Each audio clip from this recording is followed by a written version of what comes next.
मुझे बहुत घुटन महसूस हो रही है।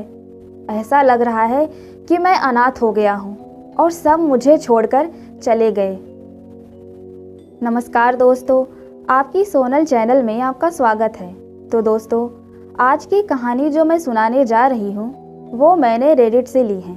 जिसने इस कहानी को पोस्ट किया है उसने अपना नाम नहीं बताया है। लेकिन कहानी सुनाने से पहले आप मेरे चैनल पर नए हैं तो मेरे चैनल को सब्सक्राइब कर लें और साथ ही बेल आइकन को प्रेस करें ताकि आपको हमारे आने वाले हर वीडियो की नोटिफिकेशन मिलते रहें। और आप हमें फेसबुक पेज में देख रहे हैं तो उसे लाइक ज़रूर करें। अब हम बढ़ते हैं कहानी की तरफ। ये बात काफ़ी पुरानी है, शायद 1991 से लेके 1992 के लगभग की घटना है। हमारे पड़ोस में एक किराएदार रहा करते थे। उनकी सर्विस 2 व्हीलर कंपनी में एक मैकेनिक की थी। उनकी प्रवृत्ति नास्तिक थी और उनकी पत्नी और बच्चे काफ़ी धार्मिक थे। उनके बीच में हमेशा इसी बात को लेकर झगड़ा होता था कि जब भी कोई धार्मिक समारोह होता, जैसे कोई साधु संत का प्रवचन होना हो या कोई झांकी या फिर पड़ोस में किसी के भी यहाँ भजन मंडली का कार्यक्रम हो, तो उनकी पत्नी किसी भी समारोह में पुण्य कमाने का अवसर नहीं खोना चाहती थी। इसीलिए वो जब भी किसी का बुलावा आता या कोई ऊंचे साधु संत का प्रवचन होता हो तो तुरंत वहां जाने के लिए तैयार हो जाती थी। यही बात उनके पति को अच्छी नहीं लगती थी, क्योंकि उनके इस तरह के बुलावों में जाने से उनके दैनिक कार्यों में भी व्यवधान पड़ता था। मित्रों, बात भी सही थी, क्योंकि पहली जिम्मेदारी हमारे घर की होती है, बाद में अन्य कार्यों की। लेकिन दोस्तों, उनके पति हमेशा से नास्तिक नहीं थे, क्योंकि वो किसी देवस्थान से गुजरते अपना सिर जरूर झुकाते थे। इसी से हमने ये बात नोटिस कर ली। ये अंदर से धार्मिक तो ज़रूर हैं, लेकिन इनके नास्तिक होने का काफ़ी श्रेय इनकी पत्नी को जाता है, क्योंकि इंसान के कर्म और भाग्य दोनों एक साथ चलते हैं। आप चाहे कितनी भी अच्छी किस्मत लिखा के क्यों ना लाए हों, फल तो कर्म के अनुसार ही मिलेगा। इनकी पत्नी को घर की बहुत लालसा रहती थी और भाग्य ने साथ दिया तो उनके होम लोन की दिक्कतें दूर हो गई और उन्होंने अच्छा सा घर खरीद लिया। दोस्तों, अब यहाँ से बात शुरू होती है। उनकी पत्नी के कारण उन अंकल को पूजा पाठ और हवन शांति गृह प्रवेश को बिल्कुल सिरे से नकार दिया और घर में शिफ्ट हो गए। उस घर में जाते ही सबसे पहले तो उन अंकल को भगवान की तस्वीरें लगाते ही कील से गहरा जख्म हो गया और खून की धार जमीन पर गिर गई। उनको 7 टांके आए। घर में शिफ्ट होने के बाद वो कुछ समय के लिए कहीं बाहर चले गए। वापस आए तो उनके साथ अजीब अजीब बातें होने लगी। उनको रात में कभी कभी ऐसा महसूस होता कि कोई उनके पास से होकर सीढ़ियों की तरफ जा रहा है, तो कभी कभी उनको नींद में ऐसा लगता कि किसी के आने की झपकी पड़ी हो। अब इस तरह उनको 2-3 महीने हो गए। फिर एक दिन और एक बात हुई। उन अंकल की तबीयत खराब हो गई। सब जांचें हो गई, लेकिन कोई समस्या नहीं आई। लेकिन वो अंकल अपनी पत्नी से कहते कि मुझे बहुत घुटन महसूस हो रही है और मन भी खराब हो रहा है। वो अपनी पत्नी से बोलते, पता नहीं, मुझे बार बार ऐसा लग रहा है कि बहुत जी भर के रोऊं। दोस्तों, यहाँ आपको ऐसा लग रहा होगा, ये क्या बात हुई, कोई अपने आप क्यों रोएगा? लेकिन दोस्तों, जो मैंने सुना वही बता रहा हूँ। आगे चलते हैं। दोस्तों, उसके बाद वो अपनी पत्नी से बोले कि पता नहीं, पर मुझे लग रहा है कि मैं अनाथ हो गया हूँ और सब मुझे छोड़कर चले गए, इसलिए मुझे रोने की इच्छा हो रही है।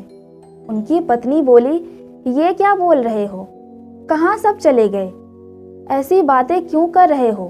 दोस्तों, समय निकलता रहा। धीरे धीरे परिवार में सभी सदस्य उदास उदास से और चुप रहने लगे। कोई किसी से ज़्यादा बात नहीं करता था। उनके घर पर कोई भी उनसे मिलने के लिए जाता तो यही कहता, उनके यहाँ जाते ही ऐसा महसूस होता है कि जैसे कोई मर गया हो। और उसको जलाने की तैयारी में गए हों और घुटन सी भी और रोने जैसी हालत हो जाती है। इसीलिए हम तो वहाँ ज़्यादा नहीं जाते। आजकल दोस्तों हम कहते हैं ना कि अच्छे कर्मों का फल हमेशा मिलता है। हम तो शायद ये उनकी पत्नी के अच्छे कर्मों का ही फल मानते हैं। एक दिन एक सारंगी बजाने वाला उधर से गुजर रहा था तो उनके बच्चे बाहर ही बैठे थे। अचानक वो दरवाजे के पास आकर रुका और बच्चे को थोड़ी देर देखने के बाद कहा, बेटा तुम्हारी मम्मी को बुलाओ। बच्चा अंदर जाकर बोला, मम्मी कोई मांगने वाला आया है, आपको बुलाने के लिए कह रहा है। उस बच्चे की मम्मी को देखकर सारंगी वाला बोला, बेटा तुम्हारे बच्चे का ध्यान रखना, इसके साथ कोई दुर्घटना होने वाली है। वो बोली, क्या दुर्घटना होने वाली है? वो बोला, तुम इसे रोक नहीं सकते, जो होना है वो तो होकर रहेगा, हम उसे नहीं रोक सकते, पर जितना जल्दी हो सके इस घर को छोड़ दो या फिर इस घर में गायत्री पाठ और दुर्गा सप्तशती का 9 दिन का अखंड पाठ करा लेना, नहीं तो तुम यहाँ चैन से नहीं रह पाओगे और कुछ भी हो सकता है। वो सारंगी वाला चला गया। उसके थोड़ी देर बाद बच्चे की माँ ने उसे किराने की दुकान से कुछ लाने के लिए भेजा जो रोड के उस पार थी। तो वो बच्चा जब सामान लेकर आ रहा था तो उसको किसी स्कूटर वाले ने टक्कर मार दी। इत्तेफाक से बच्चे को भी 7 टांके आए और जब से वो सारंगी वाला बोलकर गया तब से घर में दहशत सी फैल गई। फिर उन आंटी ने वहाँ गायत्री पाठ और सप्तशती चंडी का पाठ कराने की सोच ली, लेकिन जब भी इसका नाम लेती तो उनके पति फिर से इन सभी चीज़ों को नकारते रहते। उनकी पत्नी की स्थिति ऐसी हो गई जैसे एक तरफ कुआं और एक तरफ खाई, बीच में शेर। एक तरह से देखा जाए तो जब भी इस घर के शुद्धिकरण की बात आती तो हमेशा नकारात्मक सोच ही उभर के आती थी। एक दिन उन अंकल के कोई रिश्तेदार मिलने आए जो भजन कीर्तन में व्यस्त रहते थे।